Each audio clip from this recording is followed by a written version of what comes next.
গ্যাসের চুলায় এত বড় পাতিল জাল দেওয়া ভাই খুব একটা সহজ বিষয় না।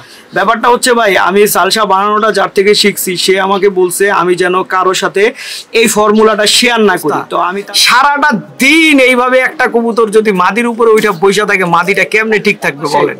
এই কালির সাথে মনে করেন প্রেম করে আমার সাদা নটটা শেষ। এই যে কর্নারে যে মাদি কবুতরটা দেখতেছেন, ঠিক আছে, এই মাদি কবুতরটা কিন্তু আমি সেল করে দিব, ঠিক আছে। যদি চিন্তা করেন আসলে কম দামের মধ্যে কবুতর খুঁজতেছেন, তারা দয়া করে এই কবুতরটার কথা বাদ দিবেন। আসসালামু আলাইকুম দর্শকবৃন্দ, কি অবস্থা সবার, কেমন আছেন আপনারা? আপনাদের সবাইকে আমার নতুন একটা ভিডিওতে স্বাগত। দর্শকবৃন্দ, শীতের সময় কাছে আসছে, কবুতর এখন উড়াইতেছি, কবুতরে প্রচুর সময় দিতে হইতেছে।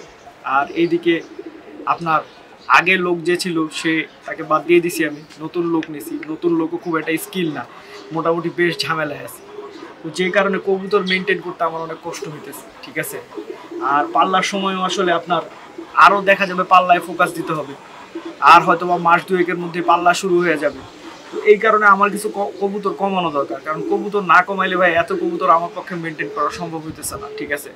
তো আমার মেইন কিছু লিডার কবুতর আমি বাদ দিয়ে দিব, আমি এগুলো আপনাদেরকে দেখাই, আপনাদের যদি পছন্দ হয় নিতে পারবেন। আরেকটা কথা আমি বলি যে ভাই, আপনারা ভিডিওতে যে হোয়াটসঅ্যাপ নাম্বার দেওয়া আছে এটা কিন্তু হোয়াটসঅ্যাপ নাম্বার, এটা কল করার জন্য না, আপনার হোয়াটসঅ্যাপ নাম্বারে মেসেজ দিবেন, ঠিক আছে।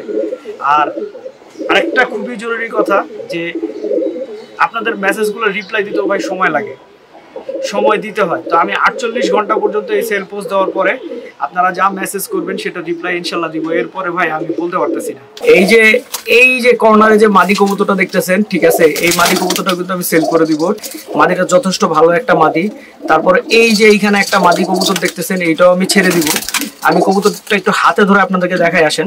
মাদি কবুতরটা মাশাআল্লাহ খুব সুন্দর একটা কবুতর, সবুজ গলা, পুরনো জাতের একটা সবুজ গলা কবুতর। এই যে দেখেন চোখ একদম স্পষ্ট বোঝা যাইতেছে, খুবই ভালো কোয়ালিটির একটা কবুতর। যারা কবুতর রেসিং করতে চাচ্ছেন, ঠিক আছে, তাদের জন্য এটা একটা বেটার অপশন হইতে পারে কবুতর রেসিং এর জন্য, ঠিক আছে। এটা কিন্তু মাদি কবুতর, পুরনো জাতের সবুজ গলা মাদি কবুতর, ঠিক আছে। আরো একটা কবুতর দেখাচ্ছি, এই যে আরেকটা মাদি কবুতর আপনাদেরকে দেখাইতেছি, এইটাও কিন্তু বেস্ট কোয়ালিটির একটা কবুতর, ঠিক আছে।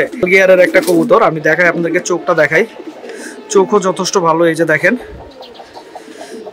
পুরনো জাতের একটা রেসিং কবুতর, যেটা দিয়ে আপনারা ভালো রেসিং এর ক্ষেত্রে ভালো কিছু করতে পারবেন, এরকম একটা কবুতর।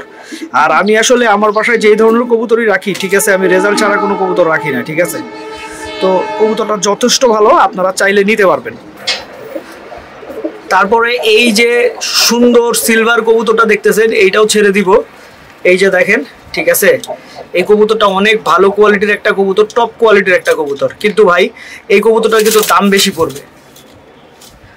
যদি চিন্তা করেন আসলে কম দামের মধ্যে কবুতর খুঁজতেছেন, তারা দয়া করে এই কবুতরটার কথা বাদ দিবেন। এই কবুতরটা আসলে কম দামে নিতে পারবেন না ভাই, এটা যথেষ্ট ভালো কোয়ালিটির কবুতর, যে কারণে দাম বেশি পড়বে। হ্যাঁ, তারপর হচ্ছে এইখানে যেটা আছে এইটাও সেল করে দিব।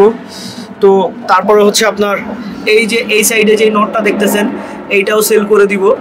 তো মোটামুটি অনেকগুলো কবুতর আছে সেল করার মতো, ঠিক আছে। আপনারা যদি নিতে চান, আপনাদেরকে অবশ্যই ভিডিওতে দেওয়া হোয়াটসঅ্যাপ নাম্বারে যোগাযোগ করতে হবে 48 ঘন্টার মধ্যে, ঠিক আছে। আরেকটা কথা হচ্ছে, কেউ এই কথা বলবেন না যে ভাই আমি কবুতরটা নিব, আপনি একটু হোল্ড করেন, আমি এটা পারবো না। কারণ হচ্ছে কি, যে আপনার অনেকে এরকম বলেন, আপনাদের জন্য দেখা যায় আমি কবুতর রাইখা দেই, পরবর্তীতে ভাই আপনারা আস্তে করে আমার সাথে যোগাযোগ বন্ধ করে দেন। তো এইটা আসলে এক ধরনের, আসলে আমি বলবো এটা হচ্ছে এক ধরনের চরম খারাপ কাজ। আর আলহামদুলিল্লাহ অবশেষে আমাদের সালসা প্রস্তুত হয়ে গেছে। এই সালসাটা প্রস্তুত করতে ভাই খুব কষ্ট হয়েছে, খুব কষ্ট হয়েছে। তো সালসাটা আমার নিজের খুব পছন্দ হয়েছে। তবে আসলে পছন্দ হওয়াটা স্বাভাবিক, কারণ ভাই যে পরিশ্রম হইলো, গতকালকে ভেজায় মনে করেন এই জিনিসটা প্রপার ভিজছে কিনা কিছুক্ষণ পর চেক করা, তারপর আবার একটু নাইরা দেওয়া। আর সবচাইতে কষ্ট হচ্ছে ভাই কালকে রাত্রেবেলা হয়েছে, কারণ হচ্ছে ভাই গ্যাসের চুলায় এত বড় পাতিল জাল দেওয়া ভাই খুব একটা সহজ বিষয় না। আর এখানে প্রায় মনে করেন আমরা 25 লিটারের মতো আসলে জাল দিতেছিলাম পানি। তো এই জিনিসটা খুব একটা সহজ বিষয় ছিল না ভাই, অনেক কঠিন বিষয় ছিল। একটা পর্যায়ে যে আমাদের গ্যাসের চুলার যে মনে করেন যেটার উপরে মনে করেন চুলাটা এই পাতিলটা রাখা ছিল, ওই জিনিসটা মনে করেন লাল হয়ে গেছিল, আগুনের মতো লাল হয়ে গেছিল। তো পরবর্তীতে মনে করেন এক বার্নার থেকে আরেক বার্নারে নিয়ে দিলাম। তারপরে আলহামদুলিল্লাহ অবশেষে মনে করেন আজকে সকালবেলা আমাদের সালসাটা রেডি হয়েছে। প্রায় মনে করেন আপনার 18-19 ঘন্টা এটা জাল দিছি, জাল দেওয়ার পরে এটা প্রস্তুত হয়েছে। আমি আসলে আরেকটা কথা, খুবই জরুরি কথা, আপনারা অনেকে আমার উপরে রাগ করছেন যে আমি সালসার ফর্মুলা কেন বলি নাই। ব্যাপারটা হচ্ছে ভাই, আমি সালসা বানানোটা যার থেকে শিখছি সে আমাকে বলছে আমি যেন কারোর সাথে এই ফর্মুলাটা শেয়ার না করি। তো আমি তার কাছে কথা দিছি যে আমি কারোর সাথে শেয়ার করব না। এখন ভাই যেহেতু ওনার কাছে আমি কমিটেড, আমি কিভাবে আপনাদেরকে বলি বলেন তো ভাই? আমার পক্ষে তো আমার জবান ভাঙা সম্ভব না। সালসার ফর্মুলা আপনাদেরকে অবশ্যই আমি দিতাম যদি উনি আমাকে পারমিশন দিত। যার থেকে শিখছি সে পারমিশন দেয় নাই, তাই আমি দিতে পারি নাই ভাই। দয়া করে ভাই হিসেবে ক্ষমা করে দিয়েন। এইদিকে আমাদের সিলভার বাচ্চাগুলা দেখেন, মাশাআল্লাহ। এই সিলভার বাচ্চাটা কিন্তু আপনারা চিনতে পারছেন কিনা আমি জানি না। এই সিলভার বাচ্চাটা হচ্ছে সেই বাচ্চাটা, যে বাচ্চাটা অল্প বয়সে ছুটে গেছিল, তারপরে ঠিক যেখান থেকে উড়ছিল সেখানে এসে নামছিল। এই হচ্ছে সেই সিলভার বাচ্চাটা। আর আমার আসলে কি অনেকের ডাউন শেপ টাইপের সিলভার কবুতর ভালো লাগে, আমার কিন্তু ভাই একটু ছোট্ট টাইপের গোল টাইপের সিলভার কবুতর ভালো লাগে। কারণ আমি মনে করি এগুলো র কবুতর, আর র কবুতরের প্রতি সবসময় আসলে আমার আকৃষ্টতাটা একটু বেশি ভাই, ঠিক আছে। এইটা একটা সিলভার কবুতর, তারপরে এই যে পাশে আরেকটা আছে এটাও সিলভার কবুতর, তারপরে এই যে দেখেন সিলভার কবুতর। তো মাশাআল্লাহ এখন আমার বাসায় মোটামুটি অনেক সিলভার কবুতর হয়ে গেছে, এবং এই কবুতরগুলো পাল্লায়ও যাবে। আমার বিশ্বাস আসলে এই কবুতরগুলো আমাকে ভালো কিছু উপহার দিবে ইনশাল্লাহ। আর এইদিকে এই সবজি কবুতরের কাহিনী দেখেন, ঠিক আছে। এই সবজি কবুতরটা সারাক্ষণ খুব টেনশনের মধ্যে থাকে যে ওর মাদিরে মনে হয় কেউ নিয়ে যাবে। দেখছেন অবস্থা, সারাটা দিন এইভাবে একটা কবুতর যদি মাদির উপরে ওইটা বসে থাকে, মাদিটা কেমনে ঠিক থাকবে বলেন? সারাক্ষণ এই কাজ করতেই থাকে সে, ঠিক আছে। তাহলে সবসময় একটা ইনসিকিউর ফিল করে। আর এইদিকে আমার ছোট ভাইয়ের থেকে নিয়ে আসা খরা গলা কবুতরগুলো এখন প্রত্যেকদিনই বাইরে ছাড়া হইতেছে। তো এগুলো আসলে লাগাই ফেলবো, এগুলা খুব শিগগিরই লাগাই ফেলবো, লাগাই ইনশাল্লাহ উড়াবো, এরকমই ইচ্ছা আছে। কারণ হচ্ছে যে এগুলা যে পরিমাণে দূর থেকে নিয়ে আসা, এগুলোর পক্ষে সেখানে যাওয়া সম্ভব না। আর একটা ভালো কবুতর সবসময় লাগাইতে গেলে হয় কি, ও প্রথমে নিজের বাসা খোঁজে। যখন ও নিজের বাসা খুঁজে না পায়, তখন ওর পুরনো যেই বাসা থেকে ও উঠছে ও সেই বাসাতেই নামে। তো এই কারণে আসলে ভালো কবুতর অনেক দূর থেকে নিয়ে আসলে সেটা লাগানো অনেক সহজ হয়। হ্যাঁ, তো মাশাআল্লাহ এই খরা গলা কবুতরটা আমার খুবই পছন্দ, এখন লাগায় উড়াবো। আর এই কবুতরটা নিজে পাল্লা দেওয়াই আমাদের এই সাদা রাজশাহীর এই সাদা কবুতরটা কিন্তু সম্পূর্ণভাবে আমার বাসায় লেগে গেছে।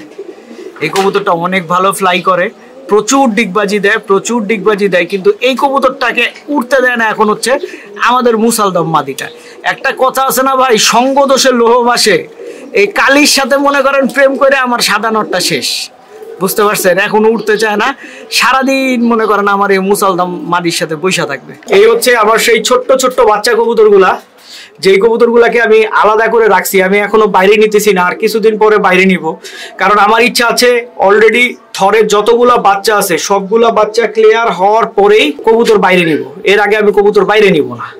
এতে হয় কি, মনে করেন একটা খাঁচা পুরা মনে করেন এদের ব্যাচের বাচ্চাগুলা রাখলাম, সেক্ষেত্রে মনে করেন বাচ্চাগুলোর বয়সও ঠিক থাকে, সব দিক দিয়ে আসলে পারফেক্ট থাকে। দর্শকবৃন্দ, ভিডিওটা আমি এখানেই শেষ করছি। আপনারা সবাই ভালো থাকবেন, 5 ওয়াক্ত নামাজ পড়বেন। আসসালামু আলাইকুম।